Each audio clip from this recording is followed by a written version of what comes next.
గత సీజన్లో గౌతమ్ని యాక్టర్ శివాజీ ఎంతగా ఎక్స్పోజ్ చేద్దామని ట్రై చేసినా అశ్వత్థామ 2 అంటూ సీజన్ 7లో ఎక్స్ట్రాలు చేసిన డాక్టర్ సాబ్ గౌతమ్ని బుల్లితెర ప్రేక్షకులు త్వరగానే ఎలిమినేట్ చేసేశారు. ఈ సీజన్లో వైల్డ్ కార్డ్ ఎంట్రీతో ఊపేసిన గౌతమ్ కన్నడ బ్యాచ్కి చుక్కలు చూపిస్తున్నాడు. ఎవ్వరు మాట్లాడినా అది డిస్రెస్పెక్ట్, మీకు మాట్లాడే పద్ధతి తెలియదు అంటూ తప్పుపట్టే గౌతమ్ కూడా చాలాసార్లు మాట తూలాడు. అంతెందుకు, గౌతమ్ని వీకెండ్ ఎపిసోడ్స్లో నాగార్జున చాలాసార్లు వాదిస్తూ షటప్ అన్న సందర్భాలు కూడా ఉన్నాయి. అయితే కావాలని నాగార్జున బిగ్ బాస్ గౌతమ్ని డీఫేమ్ చేస్తున్నారని కొందరు ప్రచారం మొదలుపెట్టారు. హౌస్లో అందరితో మంచిగానే ఉంటూ ఎవరినైనా ఎక్స్పోజ్ చేయాలంటే నోరేసుకొని పడిపోయే గౌతమ్తో రాత్రి నామినేషన్స్ విషయంలో నిఖిల్తో పెద్ద ఫైట్ అయింది.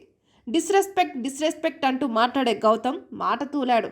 నిఖిల్ని మూసుకొని కూర్చో అన్నాడు. నన్నేం పీకలేవు. అలాగే నిఖిల్తో నామినేషన్స్ అప్పుడు నువ్వు మూసుకొని కూర్చో అనేది డిస్రెస్పెక్ట్ కాదా అంటూ old Bigg Boss contestant Geethu Roy తన బిగ్ బాస్ రివ్యూలో గౌతమ్ని ఏకిపారేసింది. నువ్వు ఎదుటోళ్ళని అన్నప్పుడు నిన్నెవరైనా అంటే మాత్రం పడవు, అది డిస్రెస్పెక్ట్ అంటూ గౌతమ్ ఫ్రెండ్ అయినా నేను నువ్వు తప్పు చేస్తే తప్పే అని చెప్తానంటూ ఏడాపెడా గౌతమ్ని వేసుకుంది.